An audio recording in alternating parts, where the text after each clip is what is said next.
into today. We have a guest on who's going to join our second segment. That's going to be Ellie. She goes to Tennessee. She also works with the athletic department. She's going to be covering the Peach Bowl. We'll get into it with her in a little bit. And then our first segment, we're going to break down everything as far as the state championships go. That's going to be super exciting. And then we're going to wrap up with our NFL section, recapping and reacting to week 14. So, Craig, how you feeling today, man? I'm feeling great. I thought the state championships had it all. Had some great goal line stands to finish games. You had some game-winning plays. You had the rain, and then also a little controversy and some national headlines. So it was an outstanding, eventful weekend. I got to go down there and see Mill Creek put up 70 points, break the all-time state championship scoring record, and it was just a crazy 3 days. No, it definitely was. So much happened. I got to cover three of the games. Yeah, I mean, what's football without a little bit of controversy, you know? So, I mean, we got a little bit of that. We're definitely going to break down that play. But yeah, man, let's go ahead and get into some of the action. So let's go to Thursday, excuse me. Let's talk about the first two games, Class A, Division I and Division II. So what do you think about those games? I thought it was really impressive, the level of support surrounding the Bowden team, the Sly County team, the Class A Division II. That was the first time they ever had that classification play. Those are small schools. I mean, Sly County has the entire county's 5,000 people. The town that the school is, that's 1,000. So I think it just showed how you have to build a football program. Like you have the vision, you hire the coach, you bring the support around it, and then the product was absolutely fantastic. The game was amazing. You had a contrast of styles with Sly County's passing attack. They led the class this year. And then Bowden's, man, their offensive line and quarterback, Robert McNeil, he was phenomenal. Thought he was tough. He had great yards after contact. And it was just a really exciting football game. Sly County really struggled to stop Bowden. I think that was the difference. But both teams fought hard. And then in the nightcap, that Prince Avenue gutsy win over Swainsboro was so exciting. Yeah. I was impressed by Aaron Philo. And, man, he can really throw. He looked like a college quarterback out there. Yeah, I mean, he was throwing dimes and dots all over the field. I mean, if you look at the ball placement, I thought that was incredible from him. He was just throwing laser sharp throws all over the field. Bailey Stockton, let's shout him out. Hurt, broken collarbone 3 weeks prior, and he comes in and balls out with 2 touchdowns. I think it was 9 catches, 130, 145 yards. I mean, just an incredible game from him, laying it all on the line. And then Josh Britt, his last game, I mean, to go out like that, they had 3 receivers come into the game that had over 1,000 yards receiving. I mean, that's incredible. So shout out to Prince Avenue Christian. I mean, they came in there, they played well. It was a great game. And the Bowden Sly County game was really good too. I mean, that game was kind of back and forth first half. I think Sly County had to lead 21-19. Then they come second half. Their defense pretty much, shuts them down besides the one touchdown. It's a field goal. The one touchdown was a kickoff return from Jalewis Solomon, who just basically just made a play. I mean, they were up 39-24. He makes the play right after, takes it down, and then, Bowden goes down, and they essentially iced the game with their running back. So I thought that was a great way to kind of kick off state championship. But all the games up until I would say, I guess, Saturday were pretty good. I mean, the Benedictine game was so good. I mean, if you think about it, for them to go for it, I mean, it was so interesting. They went for it on a fourth and 6. They did a fake punt on their own 28. I mean, that's very gutsy. And if that didn't work out, everybody's going to talk about that play. But, their defense makes the goal line stand. I mean, 4 straight plays, pouring rain, pouring buckets of rain, and they make the stop. I mean, how incredible was that Cedartown Benedictine game? It was unbelievable. So in the first half, the defenses were dominating so well that no one had any points going until Benedictine drew up a trick play. They had their backup running back go in the reverse. They handed it off. They found Zaquan Bryan in the end zone. Thought that was just a brilliant play call. We talked to Coach Britt yesterday. Said his OC had that in his pocket kind of all season long and was like, this is the time to use it. He gave him the go, and it worked out well. So they take the lead. Then Benedictine comes out in the second half on their probably the most successful offensive drive of the game. They just marched right down the field, ran it in for a touchdown. So they're up 14-0. Cedartown starts coming back with Patrick Gardner, their big 260-pound back. He's just laying bodies on the field like Jerome Bittis. You're like, okay, Cedartown, this is what everyone's been seeing all season long.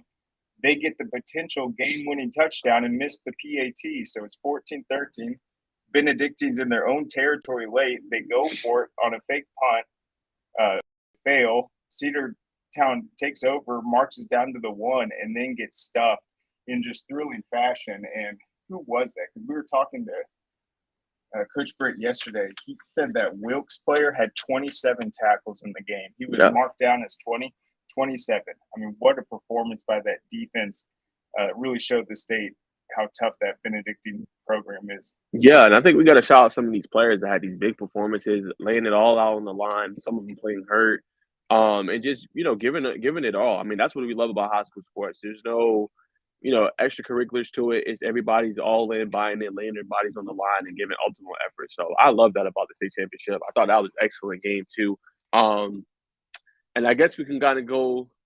No, we can wait. Let's go to Thompson and before we go to controversial game, let's go to Thompson and let's go to Fitzgerald. I mean, that was a pretty good back and forth game. I thought Fitzgerald played them so good in the first half. I think just what kind of took over that game was when Jordan Lane had that big kickoff return. It was 14-14 for him to take the kickoff return, go all the way to the house on the ensuing kickoff, give them a 2014 lead going into the half. I thought that was big, and they had no answer for Jontavius Curry, who had 17 carries, 244 yards, and 4 touchdowns. They had no answer, and it seemed like to me he just had a great burst of speed. It didn't like nothing was there up front in the holes and the block, but he just did a great job getting to the edge, making one man miss, and going all the way. And he said in his post game interview that last one they were up like I think 31-23. He converted 2 third-down-and-11s on that drive. I mean, that's huge. Just direct snaps, him just making the play. He said, I gotta score, I gotta score, I gotta score. And he just goes, takes it, makes a move on the defender, and then he houses the call. Basically seals the touchdown, the championship for Thompson. So what do you think about his performance? Yeah, so Fitzgerald was having success, and so he actually put him up 32-21 with his final touch, 86-yarder with a minute left. So Fitzgerald's last score when they were down by 2 possessions came on the final play of the game. They didn't even kick the PAT. So it was a 32-27 win. It was exciting, but it wasn't a one-possession game until that last play. But he was unbelievable. He had 251 yards, 4 touchdowns, and as Najee mentioned, just came up with those key third down conversions throughout the night. And I just thought Thompson's playoff run was really impressive. They played 4 straight ranked opponents to take the title. Number 2, South Atlanta. Number 9, Cook. Number 3, Appling County. And then number 1, Fitzgerald. So they really had to battle through it. They made tons of big plays all season. In that Fitzgerald game, they only ran 32 plays, had 32 points, and then Fitzgerald ran 67 plays. So they just relied on that explosive ability and then got it done defensively when they needed to. Yeah, I agree, man. I mean, and one word said it to me, battle tested. When you're playing those ranked opponents and you can get past them, and they won against South Atlanta in blowout fashion. Excuse me. They really held their own in that game, and they showed that throughout. They were tested, but they kept coming back and they kept coming up with big play after big play after big play. So I thought that was huge for them. And let's talk about 6A. Let's go to Hughes and Gainesville. I thought that was a pretty good game. I mean, we all know the superstar apprentice Aaron Nolan is, and I thought he really showed. He had as many touchdowns as he had incompletions. 3 touchdowns, just 3 incompletions. Just his ball placement to me really stood out. I mean, everybody gets enamored with how big he is and his speed going outside, but no one talks about just the placement that he has with the football. I thought that was incredible. He's hitting receivers in stride, tight windows, just lasering it, throw after throw after throw after throw. So I thought that was an incredible game from him. And I interviewed Coach Boone yesterday. I just left more impressed with their program than even before. And I would love to see them hopefully play for a Geico National Championship if they get invited. I think they're one of the best teams in the state. But, obviously they held a lead, double-digit lead pretty much the entire game. Gainesville did come, back with touchdown after touchdown. But like he said, they came in. Some of his players were crying. You know what I'm saying? They just knew that they were not going to leave without a state title. They knew that going in. And they felt comfortable. They knew what it took. And I think just having 90% of your team playing another sport is huge. And like you said, it's mandatory, for you to play 2 sports. That is mandatory. And you see it stand out when, conditioning and being in those late games. So as you mentioned, they weren't really tested to the Woodward Academy game, but I thought they had a great run. Yeah, and I think we're almost taking them for granted. They set the all-time state scoring record, 787 points. And then this this entire season. I mean, this is a program that really has been building up to this for the last 3 years. They lost to Buford in the second round. They lost to Buford in the state championship, and then they came out just older, mature. You talked about how it kind of measures them their freshman year, tries to see how much stronger they've gotten.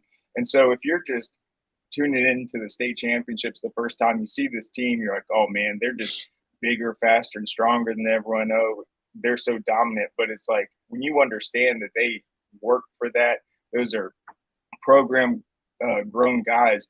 And then just the play of Prentice Air Nolan, Yeah. he is so good that he makes it look easy. And then people will say, oh, he's the all-state guy. But then when they're watching the game, they won't celebrate what he's doing out there. They won't talk about how great he is. It's like this guy was basically throwing like 90%, 85% the entire playoffs.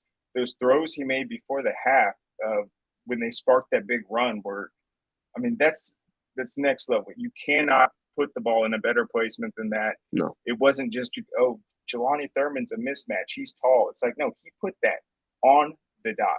Yep. On the dot. Yep. Impressive throws. He barely turned it over all season long. There weren't 50-50 balls. Yeah, they weren't. No. So people see Jelani Thurman, they know he's a big guy, and say, oh, look at that. They're taking advantage of the mismatch. It's like, I don't care if the guy was 5'5". The throw was perfect. So he was just really on the same page with his receivers. I was just impressed with Hughes. I had a good feeling about them closing this thing out. Thought Gainesville did play really hard, as hard as they could. Baxter Wright has instincts. He made some really impressive scrambles and plays. He did. I just think Hughes was the better team, and they got the win. Yeah, I agree. And then let's go to 70. I know you were thoroughly impressed with Mill Creek. I mean, 70 points. You got the stat line you showed me yesterday.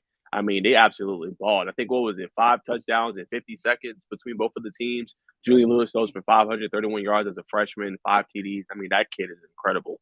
Talk about just dealing, and, they still lost about 35, but, I mean, you got the kid. You got the dude at the quarterback position. That's going to be great. And if I'm Kirby Smart and I'm UGA Bulldogs, I'm not letting him leave my state. I mean, this absolutely incredible. But Mill Creek was just on another level, all season long.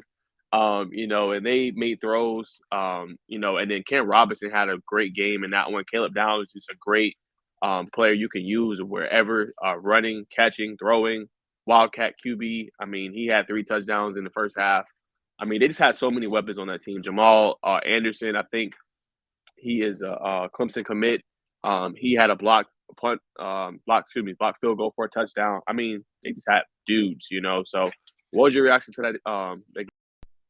Well, I thought when you look at the halftime, it was one of the most exciting finishes. You talk about the 5 touchdowns in 50 seconds. In that first half, Julian Lewis had 396 yards and 4 touchdowns, and they were down by 21 points. It was the craziest game ever. But Mill Creek's offense was just unstoppable. Yeah. And I still thought it was an exciting game, but there was such a contrast. So Mill Creek ends up getting 597 yards, and then Carrollton got 568. So in terms of just marching the ball down the field and sparking big plays, they both were doing it. The difference was Mill Creek 46 yards on the ground.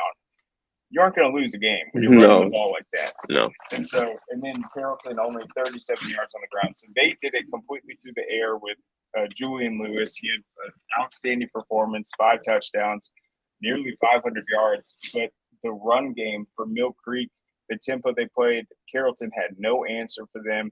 And then Cam Robinson, I was impressed with his lateral ability. I mean, he was good at sidestepping tacklers, kind of getting to the second level of the defense, and then just turning a potential 5-yard gain into a 15-yard gain. I mean, he just did that the entire night, had a performance to remember, and I'm just really happy for Josh Lovelady. Mill Creek has been outstanding in the past. I just think that they are kind of on the cutting edge of just that analytics, game planning, really getting their guys involved. The RPO worked really well with Hayden Clark at quarterback.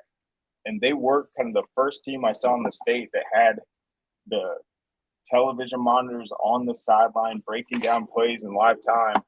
So I just think Mill Creek has been really putting in the resources and investment into their program. And that's what it takes to be able to win 7A. They did it in incredible fashion, and a 70-35 win over Wilkins, that is quite the victory to remember. I definitely agree with you. Great victory for them. I want to shout out Bryce Hicks, a guy that's underrated. He doesn't blow you away with his stature. He doesn't blow you maybe per se with his speed, but he gets the ball, man. I mean, he's elusive. He's a guy that can take it to the house.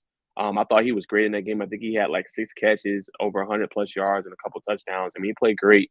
He gets to come back next year. I think Odom is a junior, so they're getting a lot of their core players coming back next season for Carrollton on the offensive side of the ball. So, I just think they ran into kind of a buzzsaw, man. Mill Creek, ever since that loss against Buford, they were just on another level.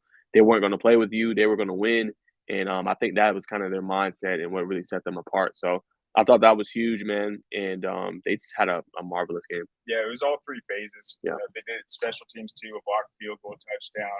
Yep. I think a kickoff return touchdown. Yep. And then that offense, over 400 rushing yards and 7 rushing touchdowns. Yep. I mean, just a dominant night. So, and what do you say, Bryce Hicks? You reminds you of Darren Sproles? Yeah, he kind of does a little bit. I mean, not in a disrespectful way. I mean, he's just a guy that, everybody's like, oh, his stature isn't the biggest, but, he gets the ball in his hands. He's just electric. That's what he reminds me of. He's electric. Everybody sleeps on him, but the kid can play.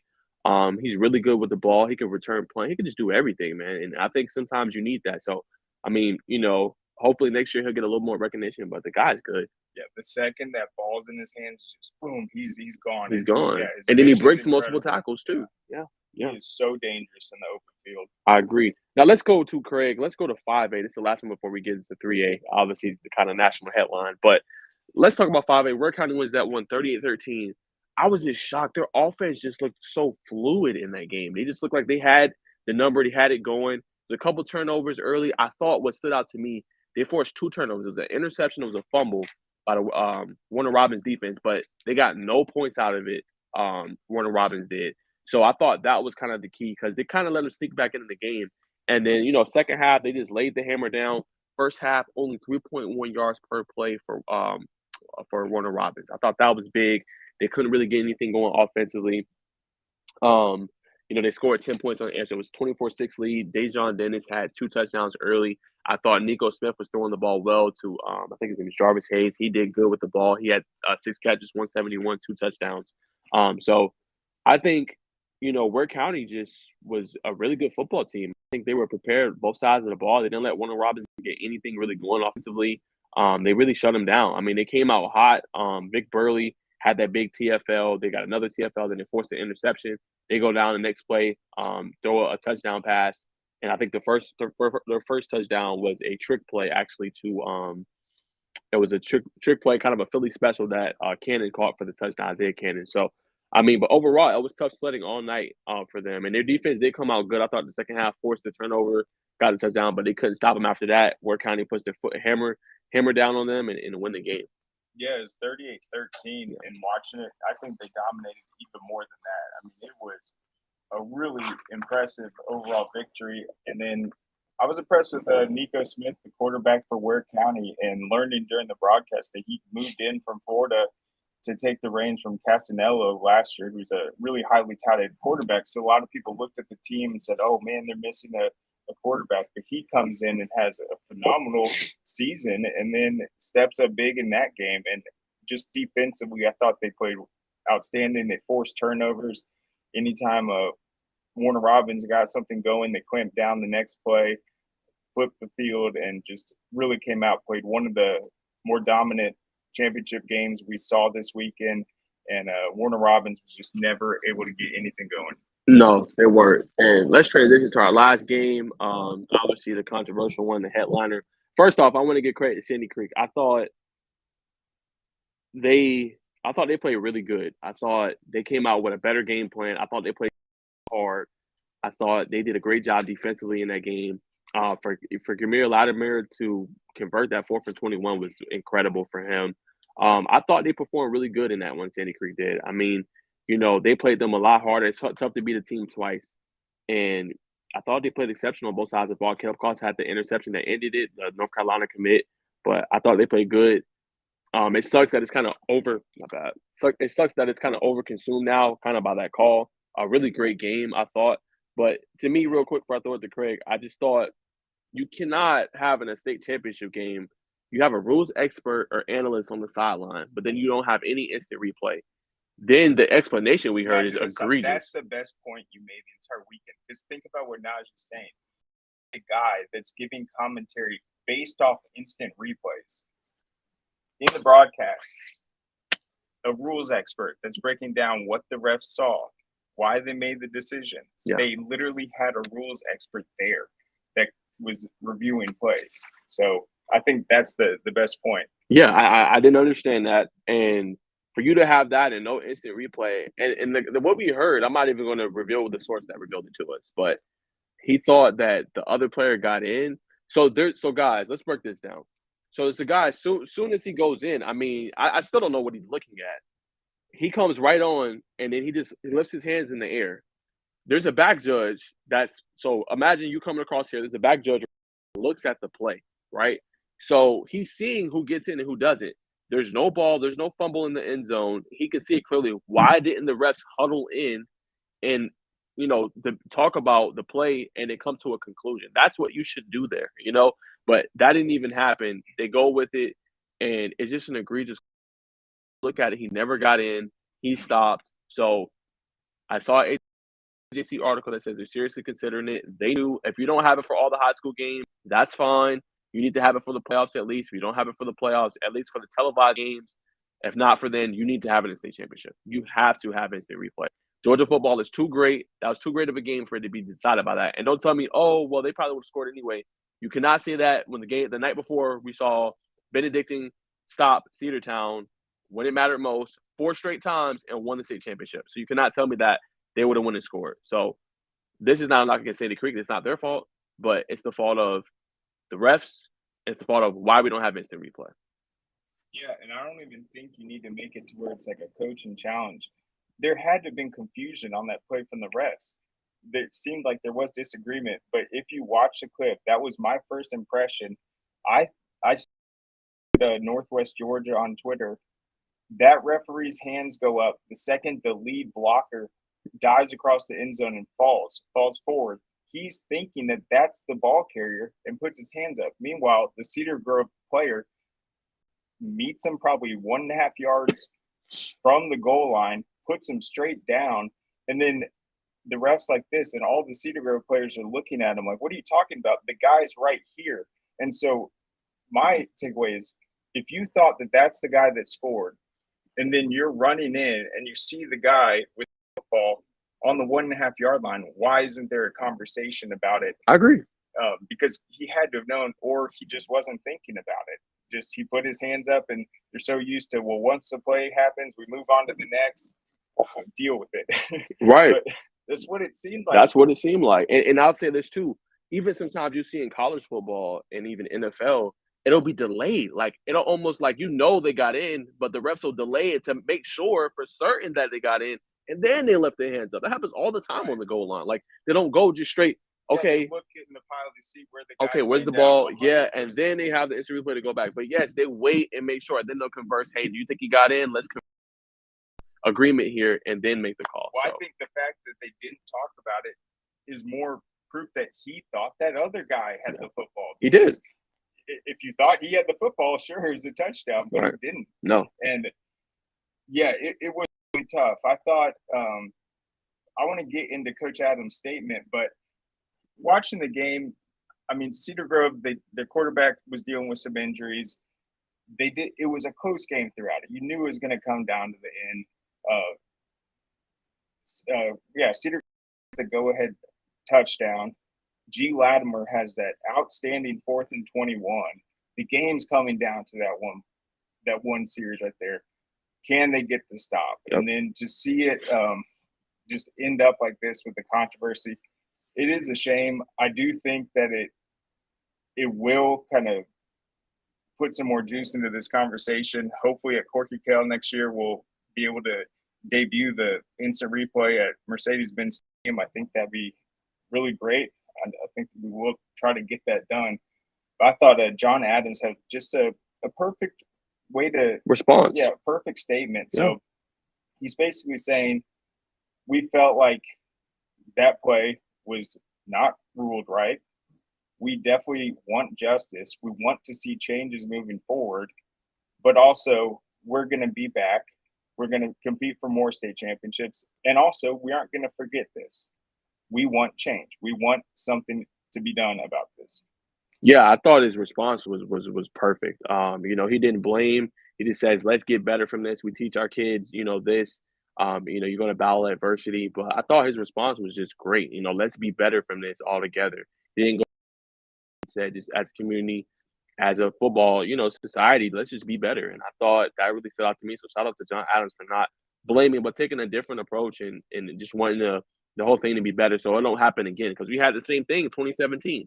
You know, so the whole thing is we want to get better, we want to improve, we want to adapt, we want to continue to grow. So And I think he had to say something. I yeah, mean, definitely. this has been in national news, and Yeah. then he pretty much has the entire nation kind of on his side, like, "Hey, man, that play wasn't ruled right." Yep. And it's like it's not the question of whether or not they would have gotten in on the next play. It's the fact that that play wasn't ruled right. And Yep. so when you have nothing you can do about that, that's what he's saying. It's like, hey, we aren't going to forget about this. We will move on. I mean, we're Cedar Grove. We can handle it. But do we really want this to happen again? I mean, to anyone? That could have happened to any team, and it happened to Cedar Grove. Right. I mean, think about it. If you're in a state championship game and it ends like that for you, it's like no one wants to experience that. No. And it could happen to anyone. Yeah, it could. But it happens to them. I think it happened for a reason. So hopefully next out scoring what they do for Georgia League Class they implemented 5 years ago. Craig sent me an article I was able to read, and I think it was incredible. Even back then, they had the kind of software technology in place to do it at Georgia League Classic. So hopefully it's implemented next year in the Corky Kell, and hopefully it'll be kind of a residual effect and kind of pass down. For next season, for some of the games, even if it's not for most of the games, at least for the big games, at least for the playoffs, So we'll leave it there, guys. We're gonna take just a moment. We're gonna bring on Ellie Mai if she's still there. We're gonna bring her on in just a second to talk some college football, break all that down. It's gonna be a very good segment. She's actually gonna be covering the Peach Bowl between Georgia and Ohio State. We gotta definitely get a prediction out of her, and then we'll just break down everything she's been doing in her career. So it'll be a lot of fun. So give us just a moment. We'll be right back. I didn't realize that Georgia Ohio State game is going to be in Atlanta. That is going to be really exciting. I know. Man. I can't. I'm excited. I can't wait. Georgia has been playing well in Atlanta. Big win last time. That game is going to be packed. So Georgia's a 6.5-point favorite. So let's see what happens with that one. All right, got the camera rolling. I think we're good. Thanks to everybody tuning in, man. Make sure you guys comment below, whatever you're on Twitter. If you're on YouTube, we appreciate everybody tuning in. Okay, Ellie said give her a second, no problem. But yeah, make sure you guys tune in. Definitely give us a comment below, man. If you guys seen the Cedar Grove, if you see the Sandy Creek touchdown, comment in the comment section. Tell us what you think. We would definitely want to hear your thoughts. We're gonna bring on Ellie in just a moment. But man, I guess we should go ahead and bring it up, man. It's sad news today. Mike Leach passed away from Mississippi State. In critical condition, 61 years old. Very sad indeed. Definitely our condolences go out to him and his family. Definitely a tough time right now, but what are your thoughts on passing of Mike Leach? I think he's just a really unique coach. He had his own style. Seemed like a really fun coach to play with. He was hilarious in press conferences.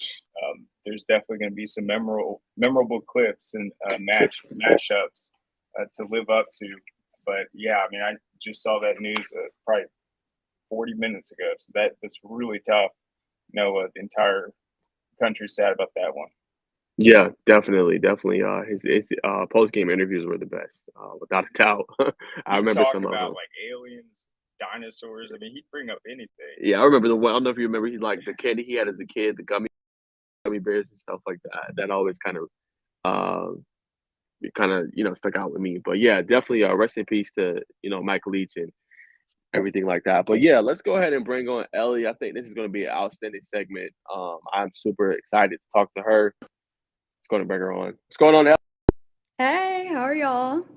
It's been Doing forever. well. I haven't seen y'all, seems like years, but I'm up here at Tennessee now. I just finished my first year up here being a sophomore, so I'm excited. Living out my dream here at Tennessee. But yeah, let's talk a little bit about some SEC teams in the national playoff system these last few years. I made a TikTok about it actually not too long ago, Okay. back in the summer, and said that I hope it like talking about how it expands and it shows dominance regardless of the format. I still Yep. stick by it. I still stick by the new 12 team format, allowing the best teams to be in the mix. We potentially will see, way more SEC schools with a chance at the national run. But there's a couple of different reasons actually that I'm into this 12 team playoff. So the first being that college campuses will get to enjoy a playoff game. That's huge for college fan base.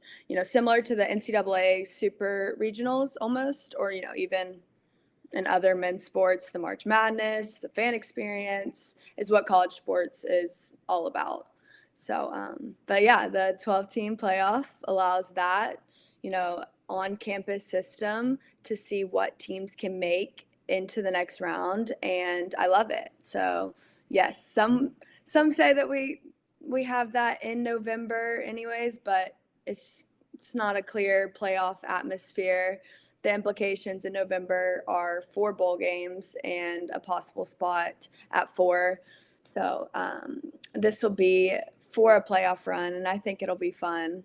I know what everyone else says about it, and I still think it's exciting to have a new football playoff system for college campuses.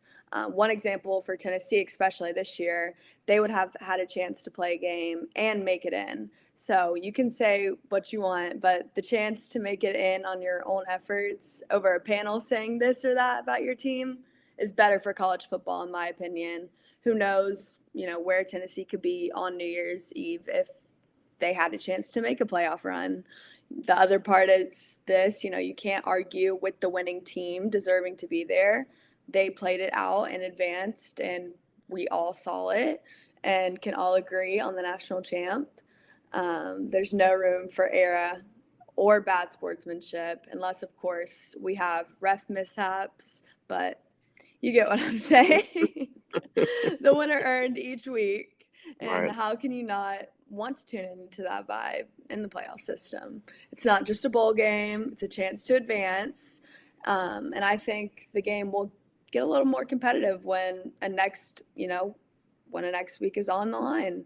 As for this year, the playoff bowl games have got to be some of the most interesting to date. Locally, Atlanta is hosting the Chick-fil-A Peach Bowl, as y'all know. And let me just say, this city has a rich history in hosting these fans in college sports. It's exciting to see this lineup in town, and Ohio State and UGA, 2 Heisman finalists, 9 All-Americans, the College Football Hall of Fame. I mean, there's just so many different opportunities this week that I'm going to be able to be a part of, and I'm excited working underneath them as for content crew. So I'm excited. There's a lot of different opportunities I'll have, and yeah, the Peach Bowl organization is first class and has great details planned for both teams all week. So I'm excited to help with content, even though the Vols are in Miami. I'm looking forward to being with this company as it hosts the New Year's party of all parties. Got you. Well, let's play. I want to play a little bit of a devil's advocate here. I want to ask you some questions on your points. I think you have very strong points too, but the competitiveness. I want to reach to that point that you said. You think it's more competitive. What do you say to the people that say, "Well, so much"? Like, let's go for example. Let's go to Tennessee, Georgia. Everyone says with the 12-team format, well, that game wouldn't mean as much because, with a loss, they'll probably still get in. So, like, what do you have to say to kind of that point of people saying the regular season games are as important as they used to be, like the trying to think of some games like the Ole Miss and the Alabamas or the Tennessees and Georgias earlier in the season. What do you have to say on that?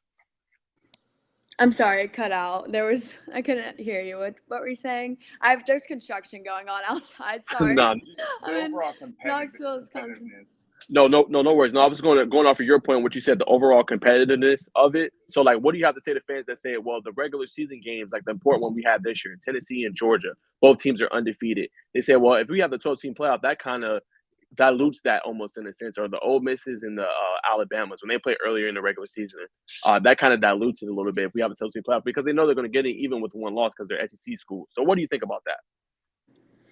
Honestly, I said from the beginning that I feel like this matchup with the two Heisman finalists, CJ Stroud and Stetson Bennett, when they were coming in, I said from back during the Peach Bowl, the kickoff event that I worked as well, I said right there that would be a great matchup. You know, it's not two SEC schools. It'll be something different. It'll be something actually competitive and that are, like I said, going towards a national championship and who have a goal at the end and who both are two really big competitors. Even though the Vols are in Miami, I'm looking forward to still being with the Peach Bowl company and with Chick-fil-A hosting its host. So can't really say anything about the football. I'm excited to watch it. It's going to be a lot. The atmosphere is going to be crazy as anybody else could. I think the game still allow them to be competitive though and still allow that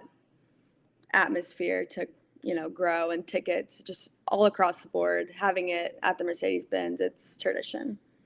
Yeah, it's huge. This is the first time they've played since 1993, just the second time. And you pretty much predicted it, this matchup.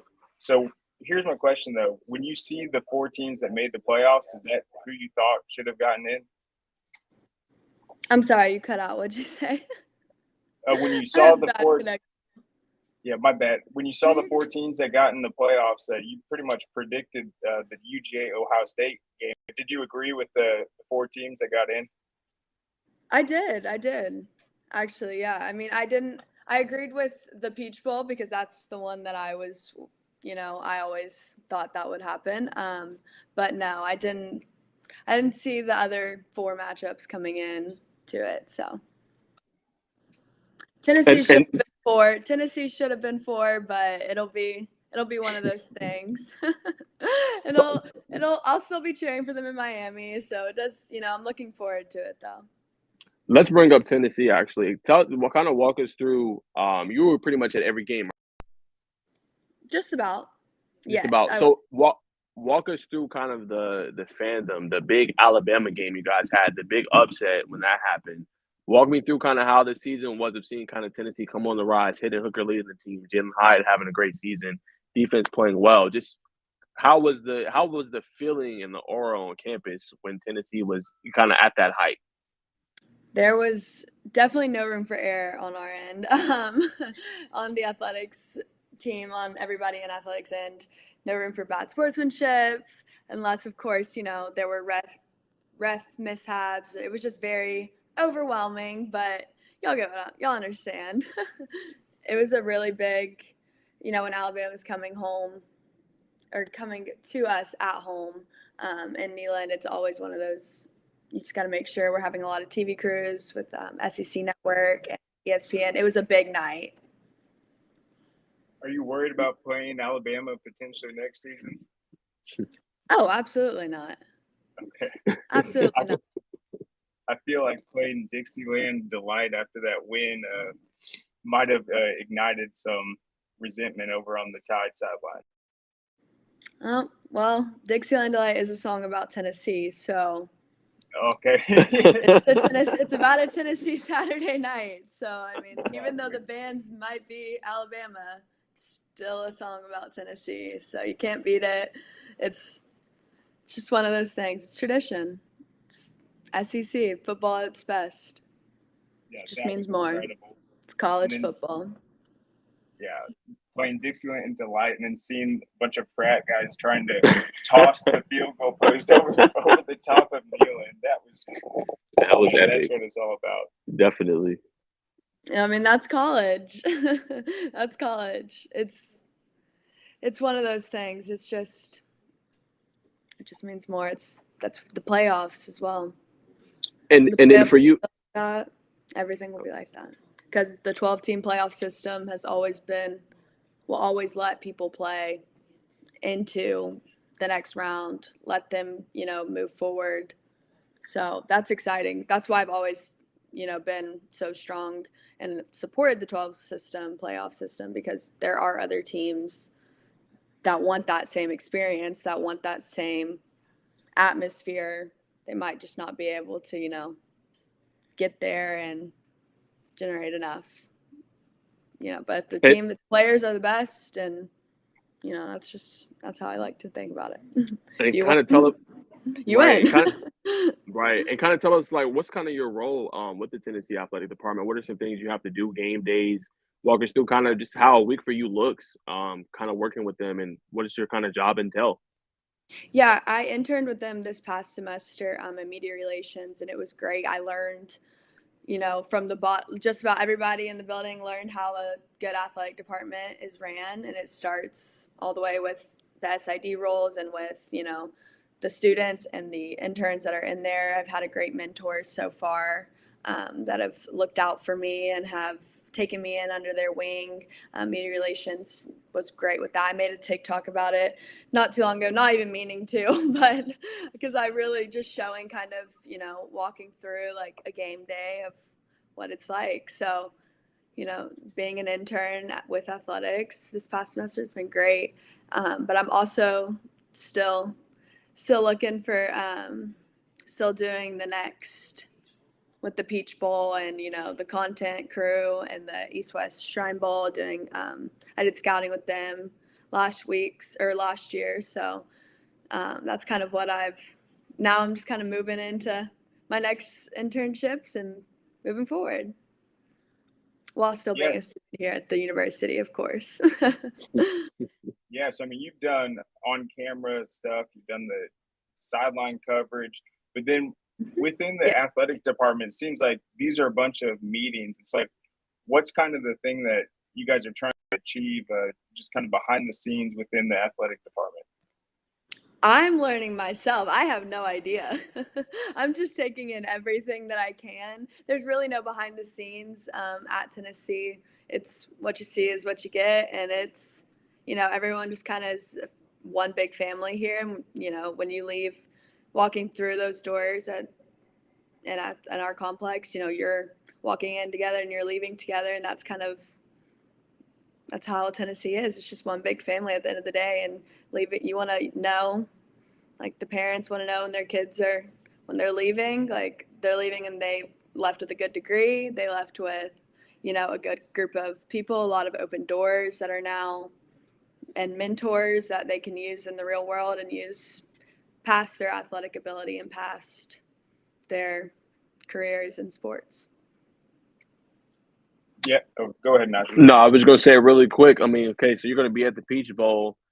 You are, basically you are a Tennessee fan. So are you rolling with a Georgia victory? I mean, I know it's kind of tough with them kind of being your rival. Are you I going with Ohio I State? usually What you just stay got? neutral. I like to just Oh, stay you're neutral. neutral. Okay. I Okay. wear my Tennessee stuff. I'm in my state, so I'll wear my Tennessee Okay. stuff right now. Okay. Always support the Vols, but Okay. when I go in for content crew and I'm going into to Mercedes Benz for the Peach Bowl, I'm neutral. You're Just neutral. like in the kickoff. Just like in the kickoff for Corky Cal. I can't pull one way, can't pull the other. I've Okay. got ties in a lot of different places.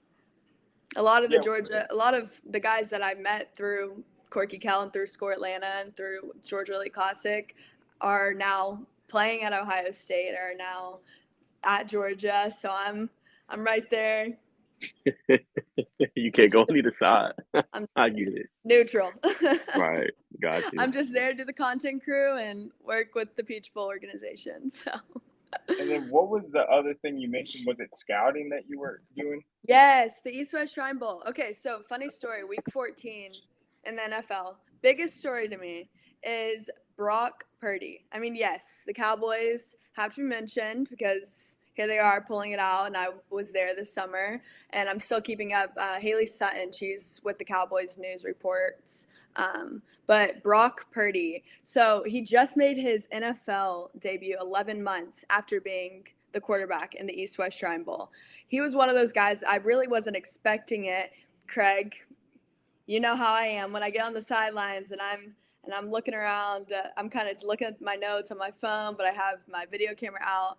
So, I was just there watching him play and started seeing some mechanics live, and I got video of him, and I was like, wait, let me look up this Iowa State guy again.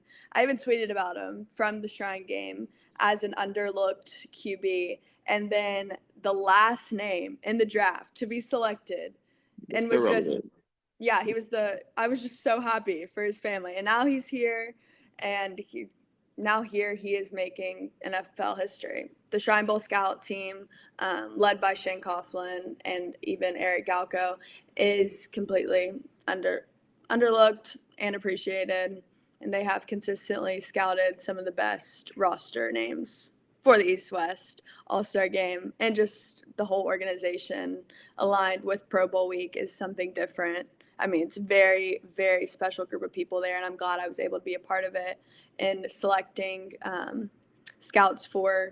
selecting players for the game as a scout.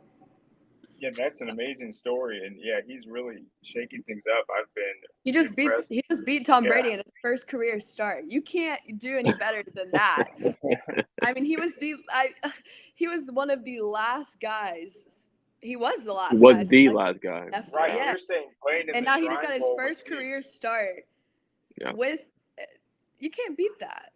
I mean, that's What- in Iowa State. That's why the 12-man, that just goes back to the 12-team playoff system. That's why that is so important in bringing, because what if Iowa State, you never know, unless you have somebody out there covering Iowa State, which I heard now they do. But one of my good friends actually will be out there. You would never know that.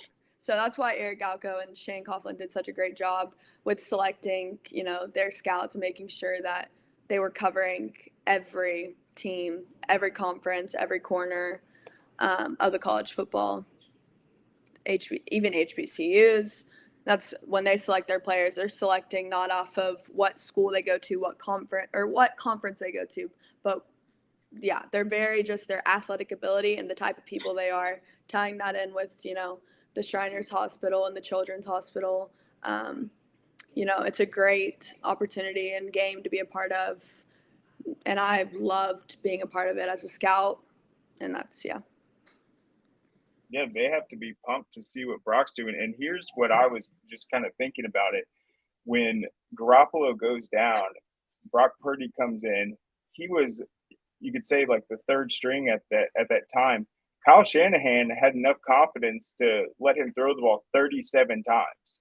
And so I think it just shows that he must be showing them something at practice for kind of the third string guy to go in there and just say, hey, we can win with this guy through the air. And I think he has been throwing the ball really well. It is impressive in the Shrine Bowl. They have to be happy seeing that he kind of was in that game last year, helped them get noticed, taken last in the draft, and now he's making an impact. So I think that's definitely a huge vindication.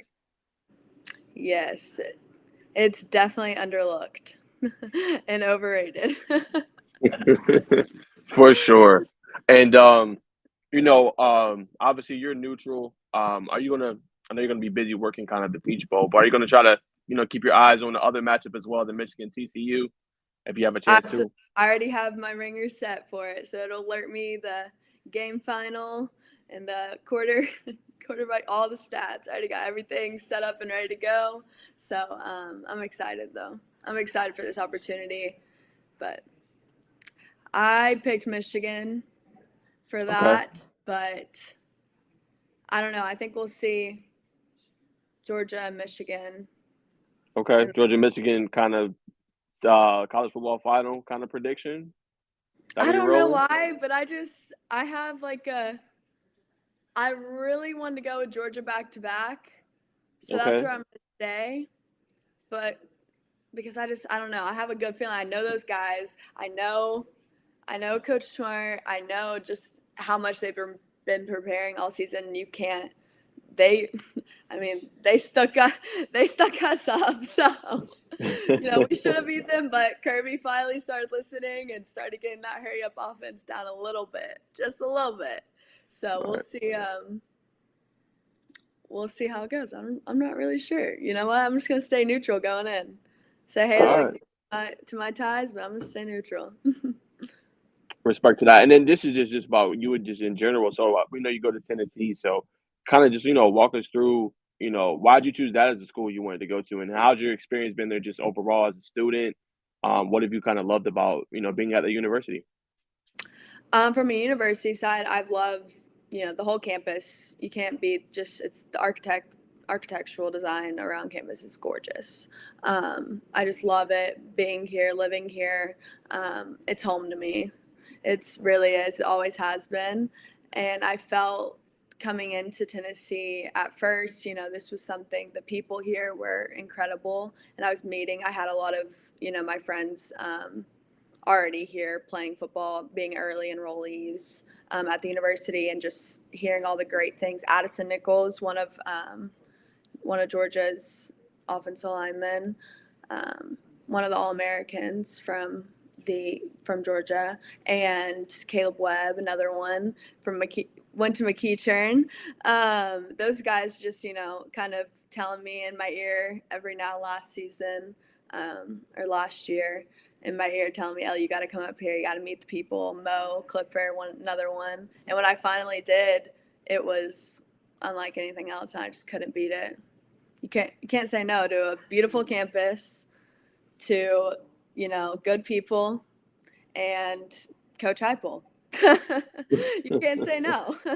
Right, that So told it's you. just one of those things I've loved. And he's just he's a family man at the end of the day.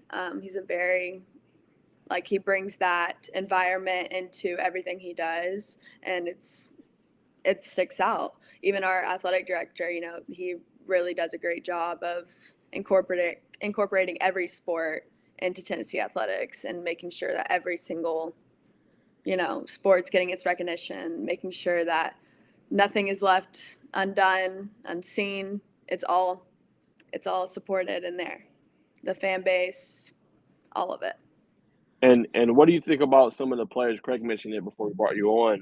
That are going to Tennessee, the Ethan Davis, the Ted Lander that plays for Gainesville, and several other players you mentioned, Craig. What do you think about them kind of coming to Tennessee? How excited are you to watch them kind of play?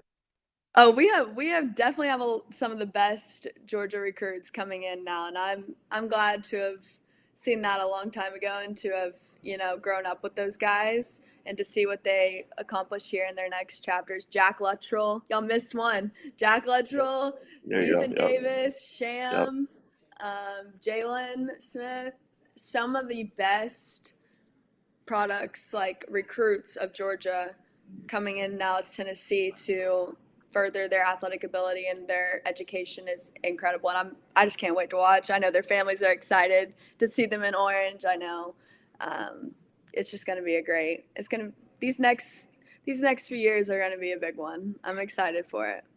Yeah, I think we're going to see T-Lander on the field next year at special teams. I mean, he was really impressive against Hughes. I think he'll be on that kickoff team making those open field tackles. I want to ask you, though, just about Tennessee in general. Obviously, the campus, there's a lot going on there, but I think Tennessee as a state has a lot going on. More states border it than any other state in the country. I mean, have you gotten to kind of go outside to Knoxville, look around a bit? I have, yes. So I have family from East Tennessee and Bristol. So I have family there. I have a little bit of Nashville.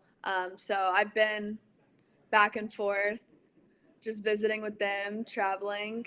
I live actually closer to downtown, so we have an on the river. So I could see the goalposts from my. I kid you not, though. Somebody actually put dropped a pin where the goalpost is. So if you Google, y'all can go look it up. Y'all can go look where the goalpost is. It's on the river right outside of my apartment. I love it. It is so funny, but that's just Tennessee's beautiful. It's a beautiful state in general. You got Gatlinburg. I was there a few weeks ago.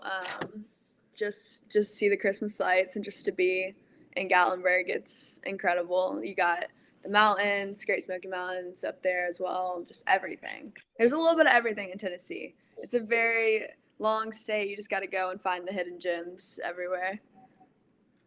Yeah, absolutely. And we've had some coaches on earlier, I think with the North Georgia schools, there's been a bunch of them really on the rise. Cedartown, Calhoun's always good. Cartersville's up there, and he was talking about how there's a lot of recruiting in North Georgia now with these Tennessee schools, not just University of Tennessee, also UT, Middle Tennessee State. But it seems like Tennessee really trying to mine some of this Georgia talent. Yeah, I was actually this summer when I was down there for y'all's for the 7-on-7 game. I had on Tennessee just said "Go Balls Go," and I think people thought I was a scout for Tennessee, like there to recruit. I was just working. I was just there to be there because I was like, I want to see y'all again. I want to see what gyms we have. I was like working for y'all, so. But people came up to me and were just the guys, everybody's asking me, parents, Ellie, what's going on at Tennessee, like what's happening up here, what's happening there. And honestly, it was just all good things. Like it was great things that are happening. Really, it's a new chapter here, and a lot of the guys are asking me still, like wanting to know what's happening every weekend.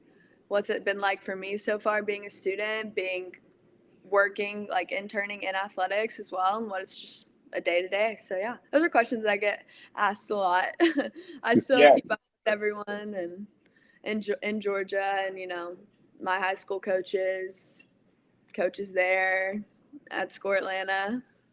So I was just going to say real quick. So, yeah, you were decked out in your Tennessee gear, and then Creekside won the Corky Kell 7-on-7, Eric Berry's former school. So I think I picked them. Did I not?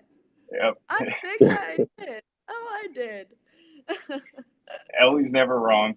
And Juice, he's from there. He's from Creekside. Or no, he's from South Atlanta, but he lives up here now. I'm telling you, it's slowly making its way into Tennessee. That's where you see a lot of the recruits slowly coming in. Josh Dobbs, Alpharetta. Yep. Georgia, Tennessee's got a lot of Georgia in it. You just gotta dig and find it. I agree, definitely. That makes the rivalry even better. As you can hear, the construction outside they'll keep digging too. It is growing. The whole city is growing, so it's exciting. No, I agree, definitely. And Ellie, we want to thank you so much for joining. We're not going to keep you too much longer. This was a lot of fun. Yeah, thank you for having me. Thank you for having me on. Y'all were my first real job and internship in sports. So I first met Craig at the Corky Kell luncheon in Rome. I will never forget that. I was freaking out, so scared, because I was like, oh my gosh, like he sat down next to me. What does this mean? I was like, well, oh my gosh. I was a freshman in high school, and I had no idea. I was like having to ask permission from my principal, and now I'm finishing my sophomore year. Well, you really paved the way, because now we have young interns kind of following what you've done that have been outstanding for us, a huge help. But I think you were the first one that when they're in high school, you're coming in there, getting interviews, getting content, taking over the social media. So all credit to Graham.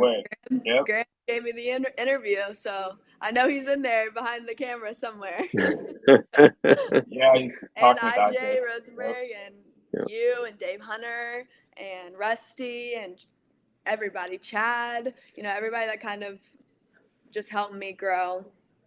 Yeah, and Graham's of course I wanted to do and and give back to the community. So I'm glad. And the girls that, are coming through the program now, that's awesome. Yep, Graham's busy with Georgia Elite, that's for sure. But I think it's going to be exciting. This is our 10th year of Georgia Elite. It seems to get better and better. We've got some really good players in it. So, oh yeah. But how can people kind of follow the Peach Bowl, kind of look at what you're going to be doing? You can go to the Peach Bowl Twitters, Instagrams, any of the social handles. The website will have links leading up to it for fan events, but downtown will be packed with everything. I think they already have a schedule out. I'm not sure exactly, but there'll be different types of games at the College Football Hall of Fame. That you'll see the Georgia High School. Y'all can go and look at the Georgia High School section in there as well. But there'll be children's hospitals, visits, giving back just to the community. One of the most charitable bowl games in the playoff system, I want to say. Yeah, and I just wanted to say one more thing. I think being there in person could be really interesting if Michigan wins in the early game and you got Ohio State playing Georgia. I mean, there's going to be a big time energy there. That's going to be. I don't think people realize like how big this matchup is. Yeah. Like this is a very important. I mean, I wanted it to be Tennessee, but sadly, we didn't get into the number 4 spot. But it's okay. You know what? It's always next year. There's always next year. Exactly. The 12-team playoff system. We will. It's on the way. Yep. It is on the way. Definitely. 2024. Thank you, Rose Bowl, for not delaying it any longer because it wasn't going to be in 2026. So now it's 2024. So thank you to the Rose Bowl for finally kind of complying. But we won't take up much more of your time, Ellie. We appreciate you coming on. You're always welcome to be one of our guests. We just get started. This is the 6th episode? Yep. Yeah. So whenever you want to come on, just let us know. You are more than welcome. This is awesome. Keep it up. We appreciate it. Thank you. Congrats on getting through that semester, Ellie. Thank you. I have one more exam, so nice. Gotta go take it. And go Vols. And go Vols. All right, guys. So that was Ellie. We appreciate her joining the show. That was so much fun. One of our former interns at Score Atlanta. So got to break down some stuff with her and kind of get to what she's doing at Tennessee and things like that. We appreciate the people tuning in, but we're about to get into my favorite section, NFL. So just Ellie a moment. touched that too with the Brock Purdy stuff. She did. It's a perfect She did. It's a great story with him playing in that Shrine Bowl.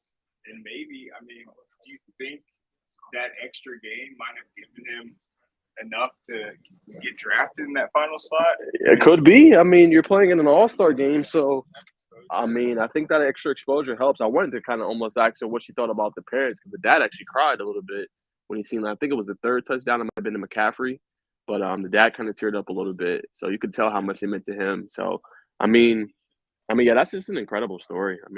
Just what they're doing and what he's doing. I ain't gonna lie to you. I have my doubts. I got to see how he performs in this next game, but I was like, yeah, they lose. I believed in Garoppolo because he's been there before. He's been to a Super Bowl.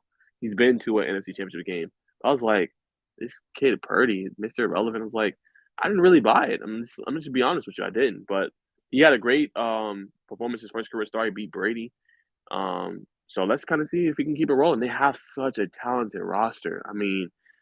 Tua Hoaflunga. They got Fred Warner. They got Dre Greenlaw. They got Nick Bosa. They got a great secondary, Travis Ward. Their defense is only allowed 7 points in this game against the Buccaneers. I think they had 4 straight games of 0 points in the second half. Just incredible. Then they got all the weapons. Basically just had one bad game against the Chiefs. Literally. Like, it's your superpowered Chiefs. That's it. Other than that, they've been balling, literally. And then he got on offense, McCaffrey, Debo. He's going to be out for a couple of games, but I think it was a sprained MCL and a high ankle sprain, but he'll be back. You got Debo. You got Brandon Ayuk. You got George Kittle.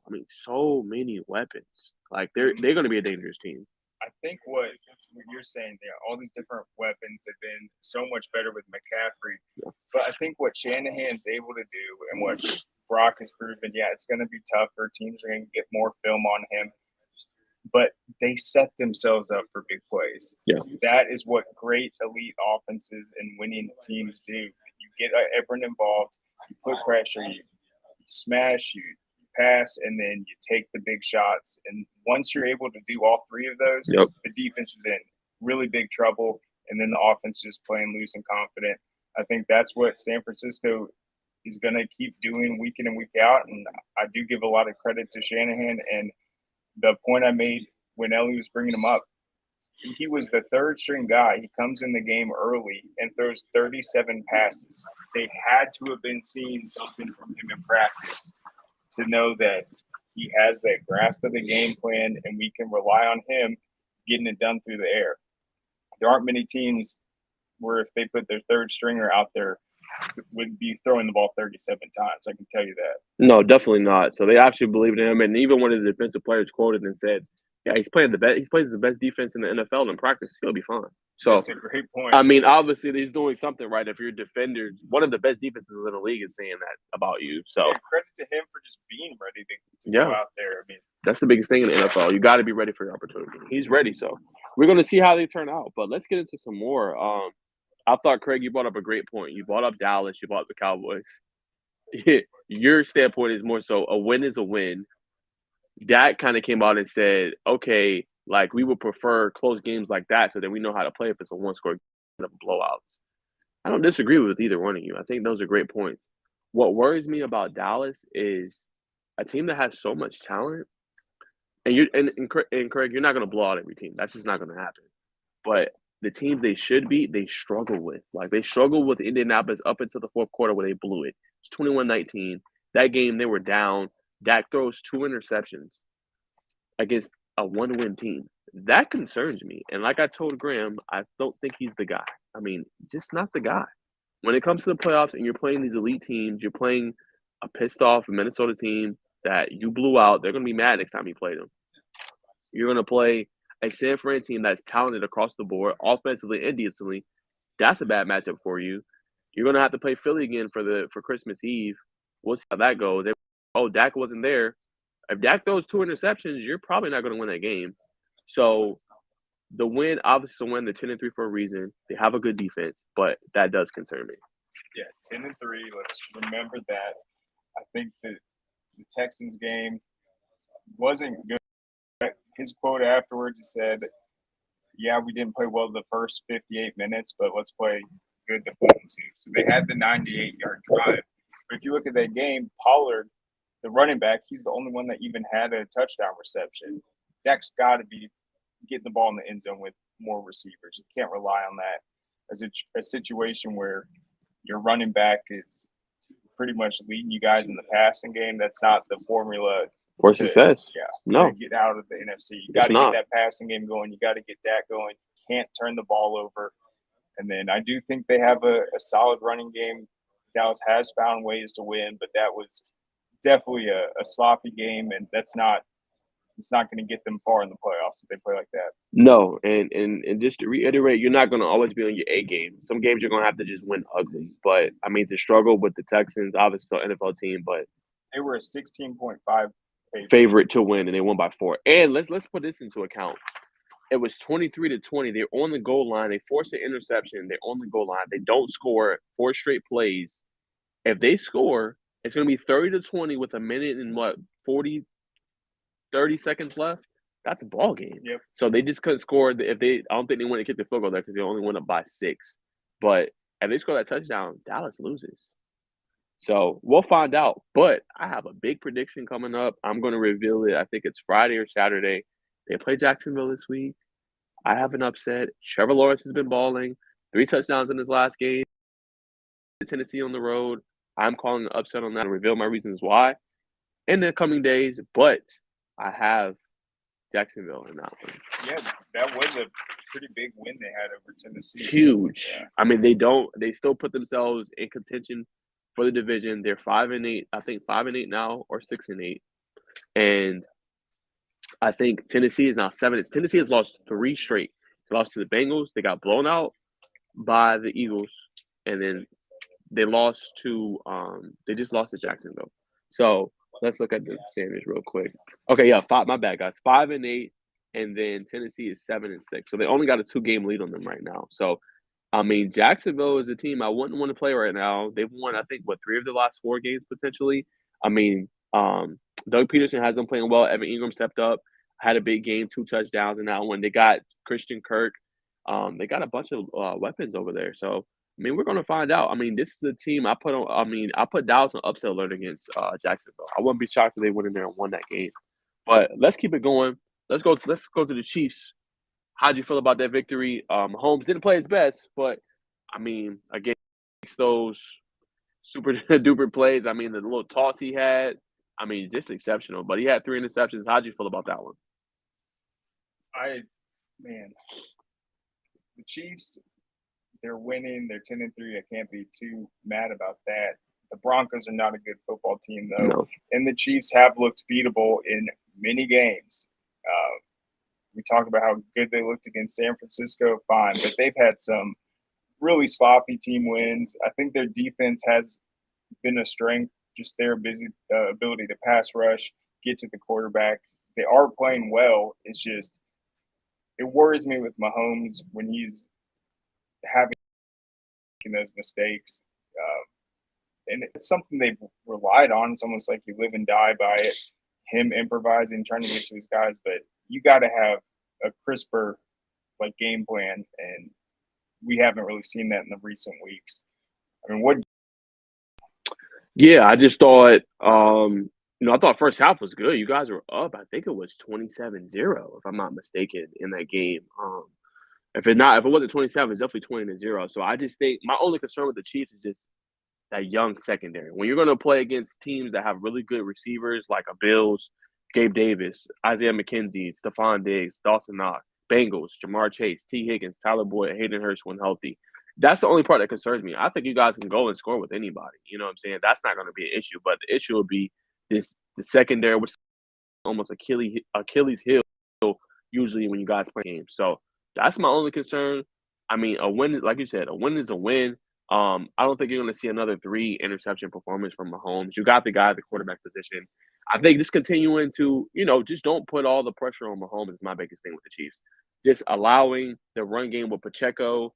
McKinnon had a great game. He had 2 touchdowns in that game, receiving touchdowns. Just leaning on Pacheco and leaning on McKinnon. And then whenever you get Clyde Edwards-Helaire back, incorporating the run with the pass. Not saying Mahomes can't handle it. He can. But just taking a little bit off his plate offensively, I think it'll be more of a well-oiled machine. And obviously, it's going to take time to kind of have everything gel. But you got one of the best. You got one of the best tight ends ever. You got one of the best quarterbacks in the game. Y'all be fine. My only concern, pass rush is great. It's just the secondary. That's my only concern with Chiefs. Yeah, I mean they have gotten some turnovers defensively. I like them up front. They are able to get to the quarterback. And then they aren't necessarily as healthy as they could be offensively. Yep. And we have seen this in the past where the Chiefs will have some bad games down the stretch and then come out in the playoffs and get back up to that standard and make those annual runs to the conference championship game. So I'm not really worried. I'm just waiting to see the Chiefs really play that excellent football game where it's like, okay, that's a team that can be in the Super Bowl this year. It's like, I want to see that game. Okay. I think we saw that from Philly this last week. It's like that's a team you watch them play. You're like, you know what? They could play in the Super Bowl this year. Let's talk about that actually before we talk about my Bengals. Let's talk about Philly. 12-1 on the year. I talk to my dad all the time. He's he's a very critical fan, but I think 12-1, they're playing some of their best football. I mean, Jalen Hurts. I mean, we're gonna get into the MVP discussion. I mean, he's having a great season. Only 3 interceptions. Been performing brilliantly. Top 10 in passing yards at 3,000 this year. He's 5th in most touchdowns at 22. Has a great QBR at 70.4. He's having a great season. I think he reads the field well. Everybody knock on him was that he can't throw the ball. He's just a running quarterback. Will he have enough to be able to develop? And I think he's proven all the doubters wrong. I mean, I think he's one of the best deep throwers of the football in the NFL. I mean, I think he throws it on the line. I think them going out and surrounding him with more talent besides Devontae Smith was incredible. I think them going to trade Brown was good. They'll have Dallas Goedert back. The thing it'll be for Philly is continuing to incorporate the run because Miles Sanders went off for 144 yards and 2 touchdowns. If you incorporate the run with the pass, they'll be fine. I'm not saying they need it. They can pass the ball, but just don't be predictable offensively. That's the biggest thing with Philly, I think. You keep a well-oiled machine and a balanced attack, and you just allow Hurts to guide you there. I mean, to me, he's having an incredible season, and he's proven everybody that he deserved and he's worthy of that contract. If you still have questions about Hurts after this, I don't know what. Only thing I think left on the plate for Hurts, honestly, I think Hurts just needs to win a playoff game. That's it. Yeah. That's it. For me. I think he's been making some throws where even on the run, he's able to throw across his body well. He has a bunch of these games where it's usually like 22 of 30. He's not really passing the ball more than that. 10 of 12 and he's picked up, 59 first downs on the ground with his legs. So people are like, oh, he's running the ball too much, or they can't rely on that. He's going to get hurt. It's like 59 first downs. Are you kidding me? And the Eagles have been outstanding in the red zone this year. So I think that he's having the type of season. You look at his passing numbers, it's like, okay, he's tied for 5th in the passing touchdowns. Then you factor in the 10 rushing touchdowns, you start to see the bigger picture. You're like, wow, he's having a really impressive season. And then to see the growth that he's had from last year, he's also really good. It's like, who was he working out with this offseason? Because, I mean, he's come out. I mean, his mechanics look great. He's making big plays. The team's rallying around him, and he's just has Philly just really excited about what they've accomplished this season. Only has the 3 interceptions. I don't think he's forcing anything. Nope. So we'll see. I mean, obviously things are going to get tough. People will say playoff football is different than whatever. I mean, I just think what he's done this season, you got to commend him, and he probably is the front runner, in my opinion, in this MVP race. We can talk about that later, but I mean, if he ends up winning it, I would like to see what the odds were before the season. Because they didn't have him winning it. No, that was definitely Josh Allen, Mahomes. Yeah. Those were the top ones for sure. Yeah, if they waste that, man, they've got potential big return on that. No, for sure. And I think, again, Philly, I think, again, is just a great team. We'll see how they look defensively. I think they run a little too much zone. They need to be more exotic with their blitzes. And I think they need to try to, obviously their front 7 is elite, but still, you got to be things up. You can't just play zone and drop back all game. You'll get killed like that. So, we'll see how. But 12-1, I mean, no major complaints. Hurts having a phenomenal season. Lean on Miles Sanders, I think, a little bit more and incorporate the running game. And, I mean, their only downfall will be that, man. I mean, they're playing great. Just it'll be coaching. But other than that, they're having a good season. Yeah, I mean, look at his completion percentage, 68%. Yep. That's a great number. It really is. Yep. It's going to be like atop the league if you're at that. And then defensively, Philly is just outstanding. They're only giving up 178 yards per game. Yep. And then they have 24 takeaways. So I think Philly looks really good over in the NFC. That I do think the AFC is a little stronger. Definitely. Has deeper teams. But definitely, just when you see the way that Philly's playing, the way Jalen Hurts is playing out there, they look like a team that could be in this year's Super Bowl for sure. Yeah, I agree. And I think almost in a fact, we'll see what happens playoffs, but you could see, I think, competing at the end. I mean, we'll see what Dallas does. I think they need to get over that hurdle of getting past the first round. So we'll see what happens if they can do that. But I think you're going to see a collision course potentially of San Fran and maybe Philly for an NFC title game. Potentially. Like I said, potentially. We'll see what happens. Yes, I agree. But let's go to my Bengals now.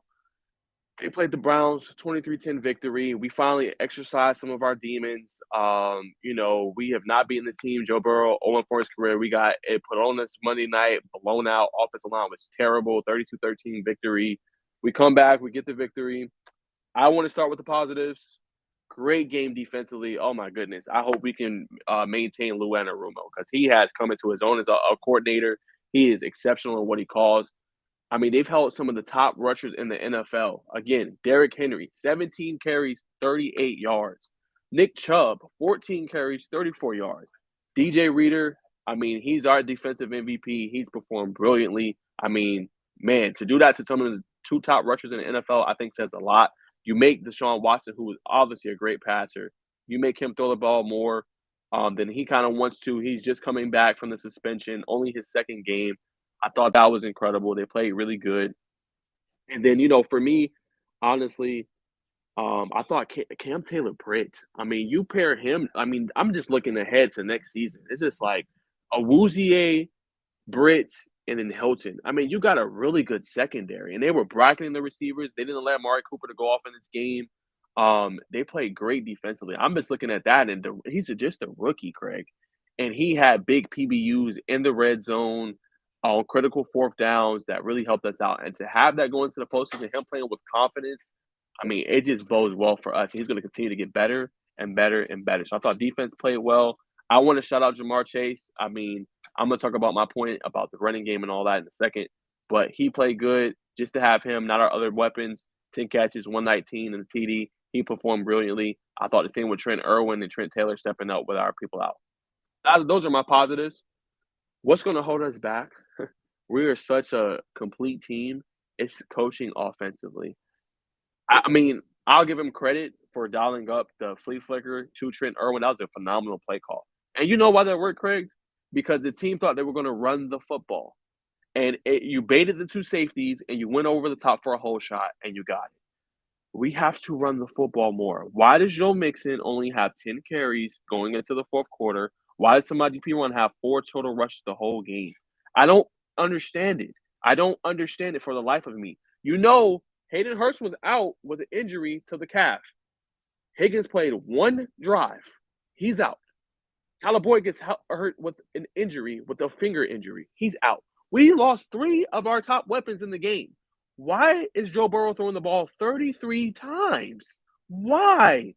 The last 4 weeks without, or last 2-3 weeks without Mixon, P. Ryan has performed brilliantly running the football. He's had over 100 plus yards. We've rushed as a team for almost 150 yards. Why are we passing so much? That's what led to the Joe Burrow interception, the tip pass. This game, Craig, could have been over. You're sitting there playing with Cleveland. You had a 20-3 lead after they score. Run the football. What are you doing? Mixon has 1 carry, 40 yards. Great play design. I don't disagree with the play design. Great play design. He goes 40 yards. You don't hand the ball off one time. After that, you pass it, and it leads to an interception. You're up 23-10. You could have ended the game with a touchdown there or even a field goal to make it 16. They have to convert 2 two-point conversions just to tie the game. Why are you still throwing the football knowing your best assets and weapons are not there? I don't understand it. That's what confuses me. That what concerns me about the team. That is it. That's my only concern. Everybody can talk about the batted plays with Joe Burrow and the pressures. Just run the football, lean on the ground game with Mixon and P. Ryan. We'll be fine. Yeah, and people might say, pass the ball. Don't want to give too much mileage to the running backs, but it's like, okay, so what? You're going to put your quarterback in jeopardy? Yes. So it really doesn't make any sense. You were talking about the defenses. Logan Wilson, he's on your team. Oh, I didn't even mention my linebackers. He had yet. 17 tackles. Him in and the Pratt. I've never seen a guy in the NFL in that 17 tackle range. I mean, Yes.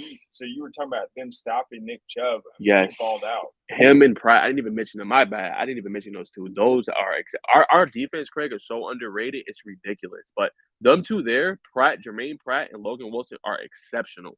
I mean, going, running downhill, laying down the hammer when it comes to running backs, securing tackles. They are exceptional, and they're good in coverage. Yeah, you make 17 tackles in an NFL game, you earned your payday. That is for sure. That's big time right there. Yes, for sure. So, I mean, those are my only concerns from the game. What do you think? Yeah, Jamar Chase. I mean, he's back. I mean, just 15 targets, just a 10 stud. catches. Yeah, just a stud. My only thing with that was just like you're using them too much. Like they were doing this, like some of the play calls just didn't make sense. So one of them, right? I get it. You get the ball to your playmaker. So some of them, Craig, they had him kind of come around, throw it back to him, and then he gets lit up. Right? Then there's another one. It was a bubble screen. He steps 1 foot in and then comes back out. He's lit up by Denzel Ward. Just unnecessary. Run the football and depend on your rushing attack. And you're not even – Joe Mixon is fresh. P-Ron is fresh, because we don't run the ball like that. Like, we be having – I think it's like 70-30 kind of ratio for passes. Again, Joe Burrow is the guy. We all know that. But still, at the same time, use your rushing game. But I thought Jamar Chase had a great game. Great game. Yeah, when you have the lead, run the ball. That's it. Why are we still passing? That's my only concern. But we'll leave it there. That's kind of my ploy on the Bengals. But we'll see. Great though. I'm thankful for the win. 9-4. They got some big tests. They control their own destiny getting into the postseason. They got Tampa Bay. Then they're going to play the Patriots. Then they got the Bills and the Ravens. So definitely a hard stretch. But to go on a 5-game win streak, some of the best teams, the Chiefs, to being able to beat them, being able to go on the road and beat a really hot Tennessee team at the time, 7-3. Some good wins, and you finally exercise your demons, and you're able to beat the Browns.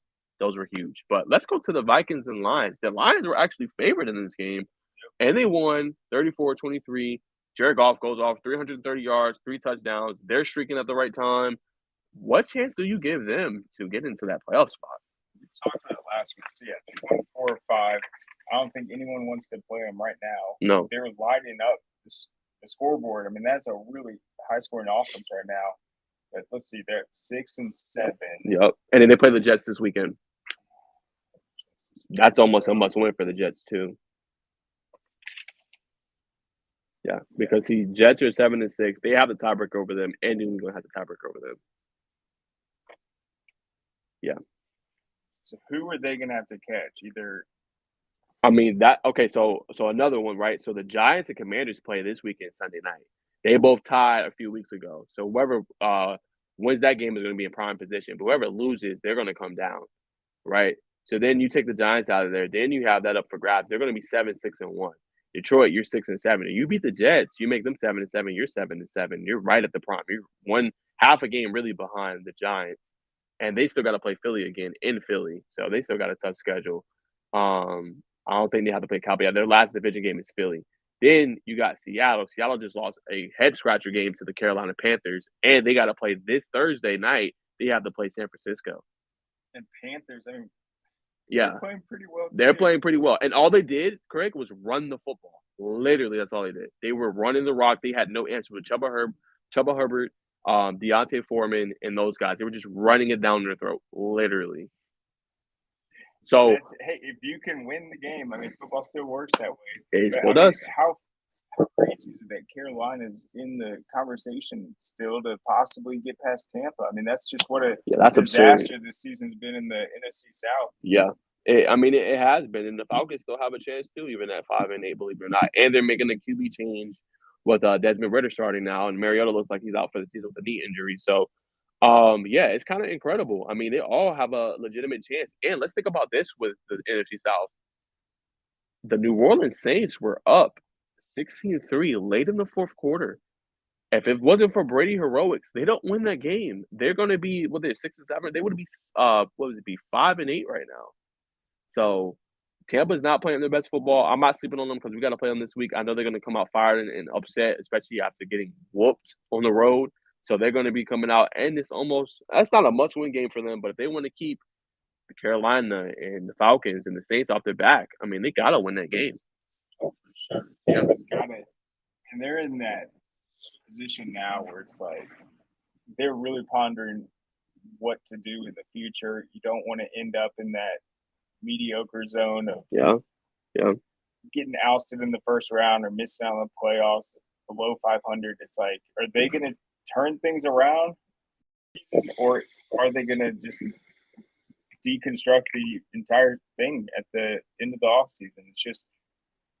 It's just been a tough year, and you look at just Brady missing training camp, everything going on. Not all drama. Going to come back, this year's Tampa Bay team is not last year's. That's for sure. No, one thing they do have going for them, they do have a 3-1 division record, and they are 6-3 in the conference. So it looks like they're losing to kind of the other teams in the other conferences, essentially. So we'll see what happens with them. But yeah, I mean, I'm not going to say it is too late because they still have 4 games. They could, if they went out, they would be 10-7. So we'll see. It's all about, Craig, really playing your best football towards the end of the season and kind of going to playoffs, kind of getting hot. So obviously, we'll see what kind of happens with Tampa Bay, but they have not been playing well. So, I mean, Lions, I think they got a chance, man. They actually, I want to look up really quick before we break everything down and we go to our Chargers victory.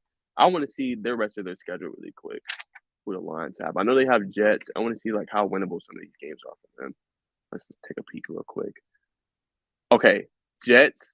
This is going to be a big game. Lions and Panthers. I mean, potentially Panthers if they can keep kind of flight and stride with the Tampa Bay Buccaneers. We'll see what happens there. Then they play the Bears and the Packers. To me, I mean, the toughest game will be the Jets on the road, but the other 3 games are pretty winnable, So, I mean, who's to say they might not make some noise and get in there? And if they do, guess who they will play potentially? In the first round? Yeah. Who would that be? Be Minnesota. Unless San Fran catches them. But for the most part, that would basically be Minnesota. So, can't sleep on that. But let's go to the Chargers. I mean, must-win game. Justin Herbert balls out. 367 yards passing, a touchdown. Eckler has a touchdown. Keenan Allen looked really good coming back. So did Mike Williams. So they got a much-needed victory. I heard Tua didn't look too good. 10 for 28 passing, 145 and a touchdown. Tough game for him. But, I mean, we said we're going to find a lot about this Miami team. And they've lost 2 straight now. They were 8-3.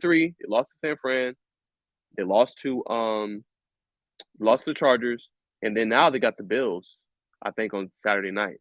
So what do you think about that game, and what do you think about the Chargers' performance? Yeah, they've got to get that momentum back. They do. They had, before this 2-game win streak, they had scored over 30 points in 4 straight games. These last 2, they haven't broken 20 points. So offensively, they definitely hit a wall. And then that's just a massive must-win game for the Chargers. That was just a game that both teams were really trying to win. And, yeah, Miami just hasn't looked good in the last 2 weeks. And offensively, got to put up more points than that. You're not going to win many games without breaking 20 points. I agree. And then the Chargers, it gets no easier. They have the Titans at home. Titans are on a 3-game losing streak. So, kind of a big game for both of these teams, I would say. Then they have the Colts Monday night. Then they got the Rams and the Broncos. So we'll see kind of how it turns out for them. And obviously, Look at all those Patriots games. have Every single Yeah, you're right. Chiefs 30-27, 49ers 22-16, Chargers 27-17, Cardinals 25-24, Raiders one-score game 27-20. You're right, 23-17. So we'll see kind of how it. Record's interesting. Yeah, It could be either way. it really They could. have more losses. They have more wins right now, but they have played every team close. That was a big win over Miami. I agree. And our final topic before we wrap up for today, guys, we're going to talk about MVP race. I say my top 5 is definitely going to be Hurts, Mahomes, Burrow. I'll put Micah Parsons in there. And I'm trying to think of another player. I'll just do my top 4. That would be my top 4 right now. But I think Hurts is the MVP. No disrespect to Mahomes. He's having a great season. But to have a 12-1 record, you've been beating teams pretty handily for the most part. You're beating good teams. He only has 3 interceptions all year. He's a big part of their offense. He's improved massively throwing the ball. You can make the argument Hurts could be the most improved player in the MVP if you want to be honest. 100%. So, excuse me, I think he's having a phenomenal season. I think he's a great athlete, and I think he throws the ball exceptionally well. Everybody stepped on his throwing, and he's having a great year. So I'd say it's Hurts right now for my MVP. It's funny. I was hearing a couple weeks ago, everyone was saying Tua was going to win it. Yeah, And he was hot. Jalen Hurts. It's kind of taking over. Those two, once again, in that quarterback battle for who's better. But anyway, I think Jalen Hurts is the front runner at this point just because, you have a one-loss team this late into the season. He really hasn't done anything to stop his team from winning. Nope. He's also been reliable week in and week out. He's getting it done on the ground. He's making throws across his body. He's throwing downfield. He's keeping the offense moving. I think he's just been really just mechanically sound and also just focused this season. And there's a clear improvement.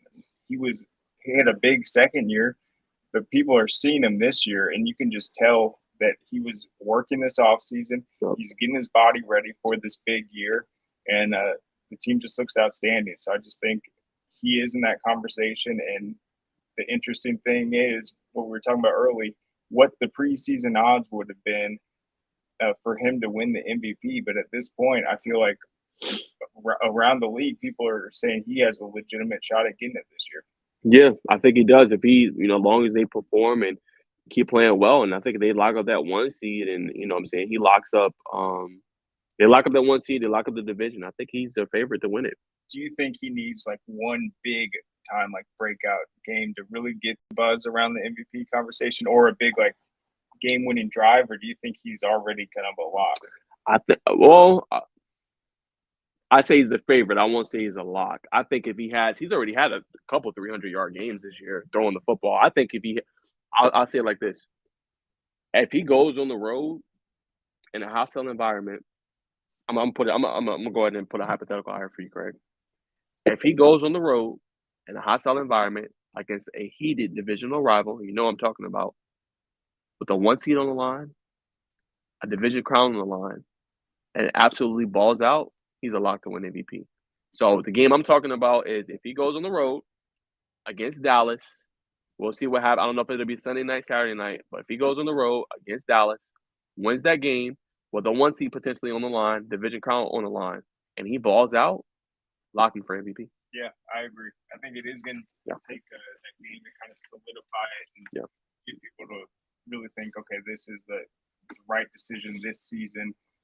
He has been that guy. So that'll be really exciting to see. He is in that conversation right now. So I'm happy for the Eagles, and they've got some more big games ahead of them, but I think they're playing confident and getting it done week in and week out. And just his games, it's just when he's 22 of 30, he's throwing it away when he needs to.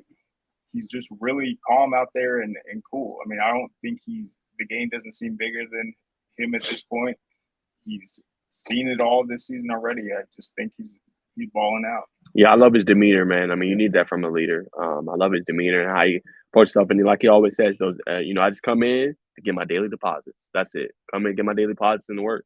I just love his approach to the game. He's an exceptional leader, and he's calm and cool and collected. And I think that's what you need as a franchise quarterback, and he's proven that. But before we wrap, Craig, any other storylines stood out to you in the NFL, college football you want to talk about, high school sports, anything stood out to you? Yeah, with Hurts, 22 touchdowns, 3 interceptions. There's not a team in the league that wouldn't want their quarterback to have those numbers right now. Yep. For sure. But I just want to say, I thought this week's state championships, I told you there's no event I'd rather follow. I don't care what it is, UFC, NBA Finals, than the Georgia High School Football State Championships. It's just so exciting to see the communities come up there. I mean, they really are invested. It's like, it's not just, you're cheering for your favorite team. It's like, no, that's these people's sons out there. And it really was an incredible atmosphere. I thought the fans showed up every single game. It was rainy on Friday. That was a mess, but still, I mean, all the talk around it, all the people that tuned into that first game of the weekend probably never turned it off because every game was just so exceptional.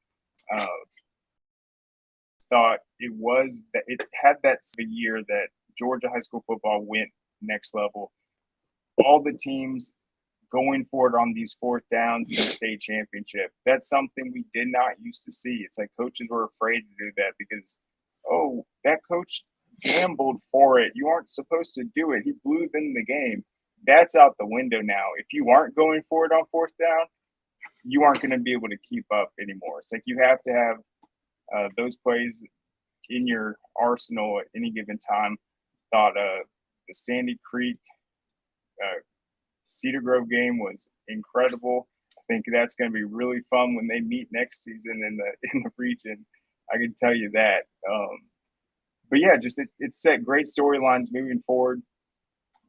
We never talked about who do we think the best overall team is.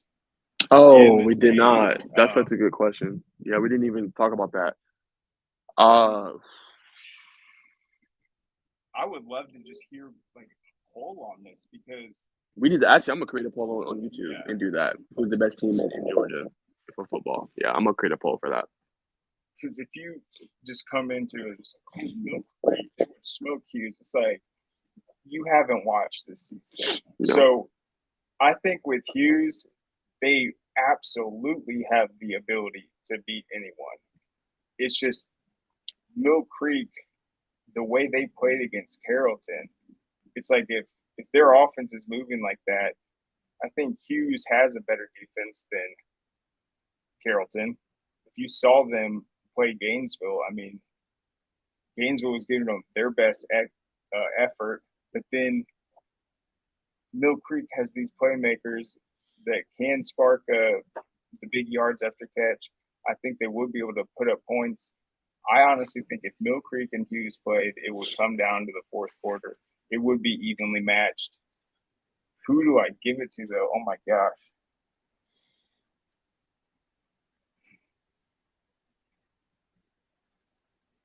I'd say Hughes. I think they're just bigger. Yeah, that's tough for me too. I mean, definitely those two. I probably would side with Hughes, but I don't know, man. Mill Creek has the athletes. Like Caleb Downs could come down, Jamal Anderson at the linebacker position. Then you look at it, kind of ice at the game. I feel like Langston Hughes, if they were going against them, they were more so focused on kind of trying to stop the run, making kind of Hayden Clark beat them, which would be another kind of interesting theory because obviously he can do it, but at the same time, it's kind of like, you know, how many times this year have they asked him to do it? You know what I'm saying? They more so leaned on Ken Robinson, but the big game we saw him do it was Milton, but he got hurt. So then it's like for me, how would that matchup look? Could they slow down Prentice Nolan, who can throw shut down dimes? Naeem Cheeks. Right. So that's kind of interesting. Now, on the other side, could their secondary slow down their weapons that they got with Jaquel Meadowbrooks, Kendall Barnes, and all those playmakers they got with Prentice Nolan just throwing dots all over the field? Be an intriguing matchup. Absolutely, be an incredible game. Yeah. I think if they played at this point, we said Hughes did get kind of banged up in that final game, but I think just at their best this season, Hughes definitely could have beaten them if they played 10 times. They take more than one, that is for sure. Yeah. But then, Mill Creek at its best. I mean, when you have Cam Robinson going, Caleb Downs, all those different playmakers, it would be really fun to watch. I mean, I do want to see what people think in that poll, though. You got to put it out there. Yeah, I'm definitely going to create one. So, once again, y'all, thanks everybody that tuned in. It was a great show. Everybody tuned in. Thanks, Ellie, for joining us, talking about the Peach Bowl and everything you did. And first segment was great, as well as talking about state championships. And we'll be back next Tuesday for another episode. Hope you guys enjoy it. We'll see you then. See you guys. Peace.